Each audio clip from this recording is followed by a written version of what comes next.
Fur coat, no knickers, no better than she ought to be, common as muck, too clever for her own good.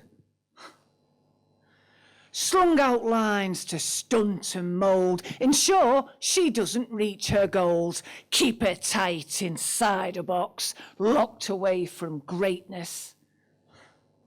Slappers, tarts, milfs and cougars, girl next door with pastry hooters, sluts and slags and dirty bitches, fried egg tits and split-arse wenches. Acronyms and words to wound, imbued with hatred, ugly tools of fucked up fools and bully boys unable to enjoy a woman's company. Her indoors, the wife, the slice, she's ruined now, she's had a child. Throw one up her, fuck her blind, it's a sausage up an alleyway. Shaped and shorn from puberty, this language used to keep us meek, we live and breathe the daily stench of all the world's misogyny. To all the boys, big and small, here's a little helper. Never call a woman what you wouldn't call your daughter. Cheers.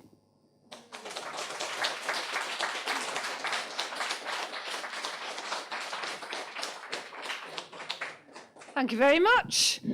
I don't need to do the swearing warning because someone said dick or something before, didn't they? So it's all right. Hey! It's I didn't think this was going to happen again. I thought we were just going to be locked down forever, didn't you? Do you know what I mean? And in fact, I'll show you a T-shirt.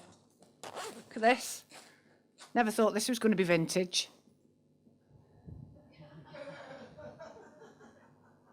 I've only worn it at Tesco so far. Didn't go down well. Tell you, it's comma missing as well. I'm gonna complain. Right, it's cold. We're doing it back up again. Right.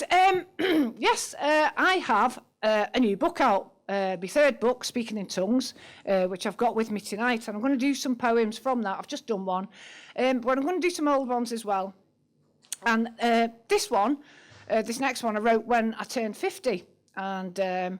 I don't look a day over 53 now, do I? That's because I'm not.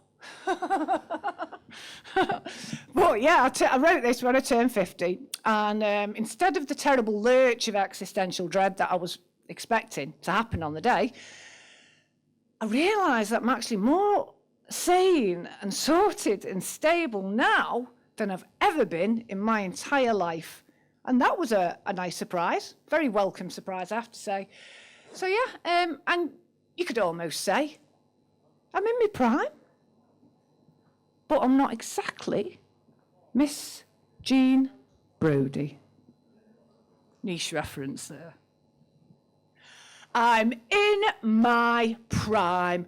I swapped my firm and tight-fit skin for confidence and knowledge that within this aging frame lies a body of experience, a warrior of thought who brings her wisdom to the table, leaves her ego at the door, and won't descend to bitter ends.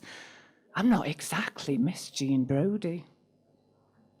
I'm in my prime, and looking back at how it felt to live within that seamless pelt, behind the eyes of yesterday, unsure, unscathed, but insecure, prey for wanton predators with mealy-mouthed hypocrisy and practiced double standards, belching semen-tinted nonsense, and sullying equality with privilege unearned.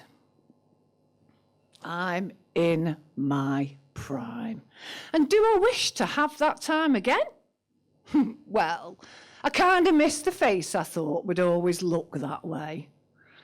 And the diamonds lost in breath of men, blind to prisms within. But I don't miss raw, and I don't miss bruised, and I don't miss fucked up and confused, endlessly explaining why I thought we were just friends. And being taken anyway. I'm in my prime, and though the drops of poison drip from lips unused to lowliness, tarnishing a time of life their mothers and their daughters and their sisters, wives and girlfriends' journey, demonising dried up bitches, mutton dressed as lamb. I piss on that audacity and poverty of thought. I'll never be exactly Miss Jean Brodie. Thank you.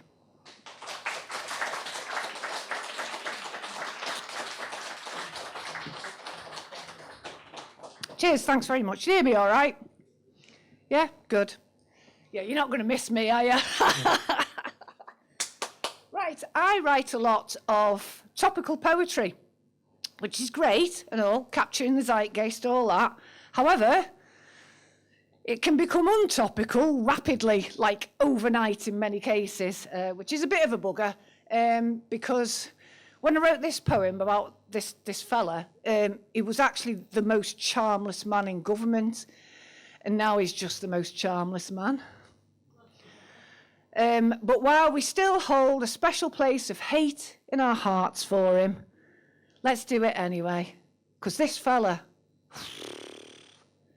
every time I see his face, his sickly little grin, I have an urge. It's building, and one day I'll give in. It's for the best that I am never near the crusty sock, or I would take him by the hair and backhand Matt Hancock. Yes, I would take a run up to that flannel of a man. His soapy gobble, snooty stop is a walking pension plan. Don't let me get in spitting distance, or he will get a shock when I grab his tiny bullocks and batter Matt Hancock. It's Tory titter, ceaseless smug, his twisted politics enrage me till a big red mist and fire up both my fists. But I cannot and I will not go to prison for the cock. So won't take him by the ankles and twat that man Hancock. No, I'm not doing time, so I won't smash up Matt Hancock. And I will keep my liberty and not whack Matt Hancock. Even though I really want to. Oh, thank you very much.